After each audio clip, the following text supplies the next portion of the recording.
ओम नमः शिवाय मित्रों, कैसे हो आप सब। माता रानी की कृपा से सभी अच्छे होंगे।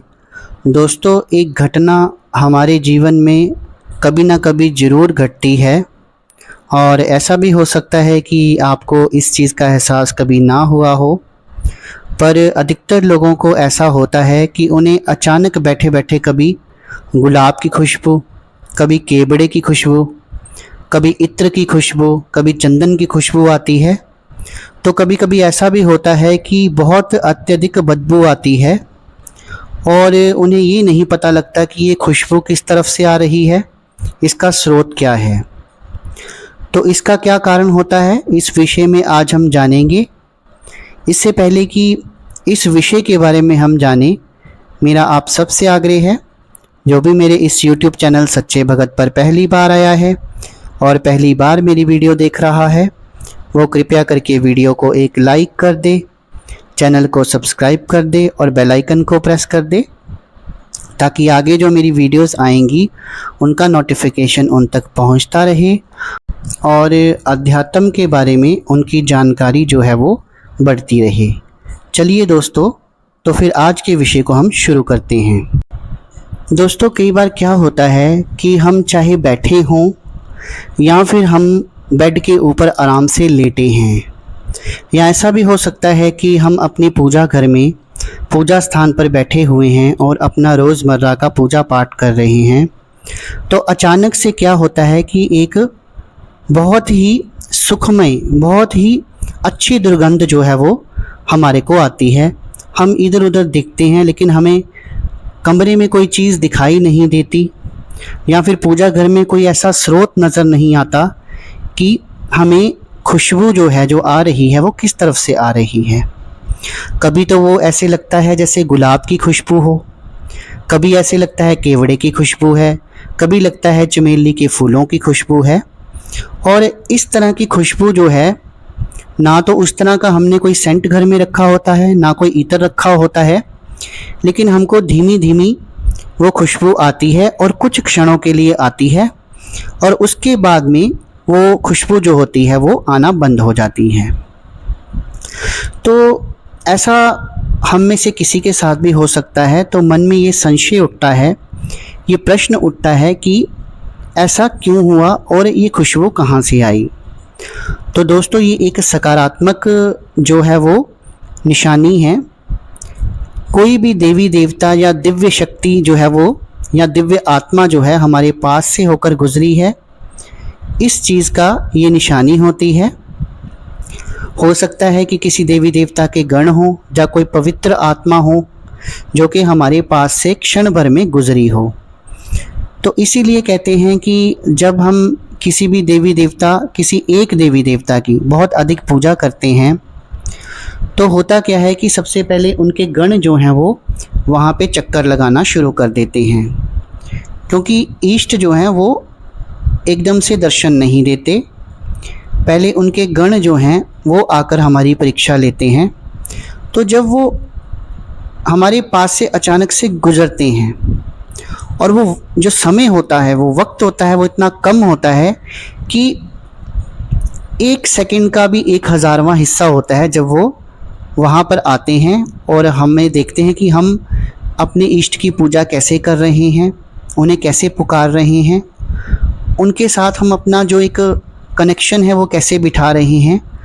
तो वो जब देखने आते हैं तो वो एक क्षण के 1000वें हिस्से से भी कम टाइम के लिए आते हैं, पर उनके आने के बाद वहाँ पर खुशबू ही खुशबू फैल जाती है, जो कुछ मिनटों तक या कुछ सेकंडों तक रह सकती है और उसके बाद में सब कुछ नॉर्मल हो जाता है।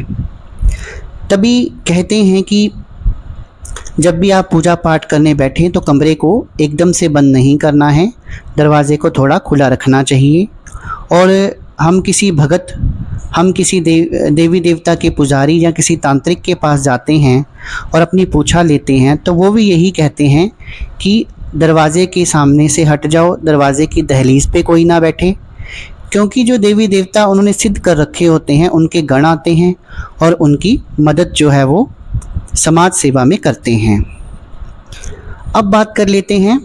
और ज़्यादातर क्या होता है कि जो खुशबू आती है वो अच्छे मुहूर्त में आती है, जैसे ब्रह्म मुहूर्त हो गया या फिर सुबह का समय हो गया, लेकिन वो कभी भी दोपहर को या अर्धरात्रि में नहीं आएगी।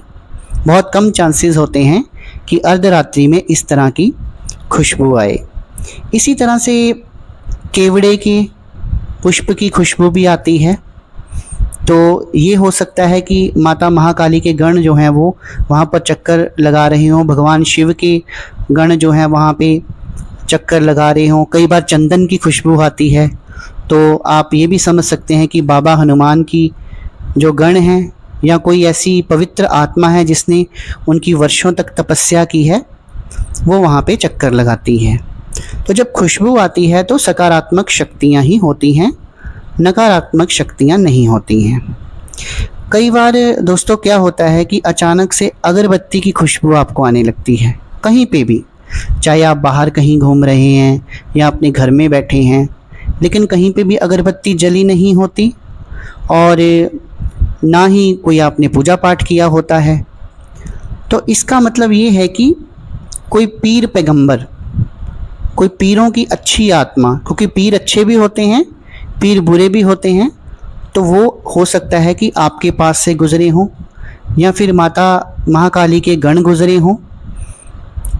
तो अगरबत्ती की खुशबू जब भी आए तो आप समझ लीजिए कि आसपास कोई दिव्य शक्ति है। इसमें कोई नकारात्मकता या नेगेटिव शक्ति जो है वो नहीं हो सकती।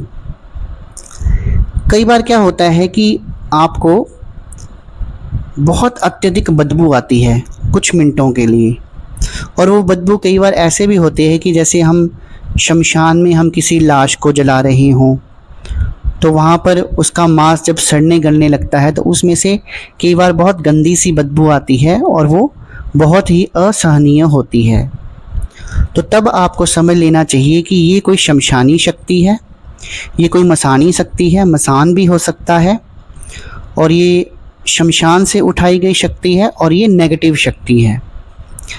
क्योंकि आपने देखा होगा कि जिन लोगों के ऊपर भूत प्रेत लग जाते हैं उन लोगों को बहुत ही गंदी गंदी बदबू आती है, और जब उनसे पूछा जाता है तो वो बताते भी हैं कि उन्हें किस तरह की स्मेल आती है।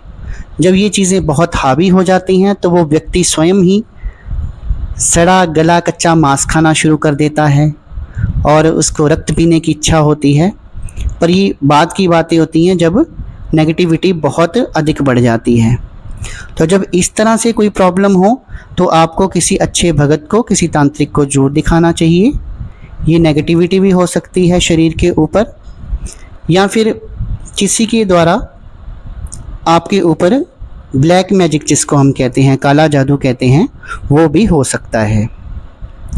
कई बार दोस्तों क्या होता है कि हम कहीं बैठे होते हैं बहुत पवित्र स्थान पे, इवन कि हम पूजा घर में भी बैठे होते हैं, तो अचानक से हमें ऐसे बीड़ी पीने की स्मेल आती है। तब आपको ये समझ लेना चाहिए कि आसपास कोई ऐसा व्यक्ति है, उसकी आत्मा है जिसने अपने जीवन भर बहुत अधिक बीड़ी पी हो, बहुत अधिक सिगरेट पिया हो और वो मर गया हो। तो उसकी आत्मा जब आसपास से निकलती है तो इस तरह की स्मेल जो है वो व्यक्ति को आती है। ज़्यादातर इस तरह के लोगों का मारण क्रिया के लिए प्रयोग किया जाता है। शमशान से इस तरह के लोगों को उठाया जाता है ताकि किसी के घर में उनको लगा दिया जाए, ताकि उनके घर में भी बीमारियां फैलें, उनके घर में जो है वो कलेश कला बढ़ जाए, बिजनेस ठप हो जाए, उनको नाना प्रकार के रोग लग जाएं, और काफ़ी दिनों तक अगर ये सब चलता रहे तो लोगों की मृत्यु भी हो सकती है, वो पागल भी हो सकते हैं। तो अगर आपके घर में भी इस तरह की कोई खुशबू आती है जिसमें मांस जलने की खुशबू आए या फिर किसी के बीड़ी पीने की खुशबू आए, तो आपको किसी अच्छे तांत्रिक या भगत को दिखाना चाहिए और इसका जल्द से जल्द समाधान करना चाहिए। नहीं तो घर में इन तांत्रिक क्रियाओं के कारण किसी की मृत्यु भी हो सकती है और कोई पागल भी हो सकता है। तो आशा करता हूँ कि जो जानकारी आज मैंने आपको दी है वो जानकारी आपको अच्छी लगी होगी। अगर मेरी जानकारी अच्छी लगी है तो मेरी वीडियो को एक लाइक कर दें और वीडियो को ज़्यादा से ज़्यादा शेयर कर दें, चैनल को सब्सक्राइब कर दें। दोस्तों, आप मेरी वीडियोस को देखते हैं अपना कीमती समय निकाल कर। उसके लिए मैं आपका बहुत बहुत धन्यवाद करता हूँ। आज के लिए बस इतना ही। कल फिर से हम हाजिर होंगे एक नई वीडियो के साथ। तब तक के लिए शुभ रात्रि।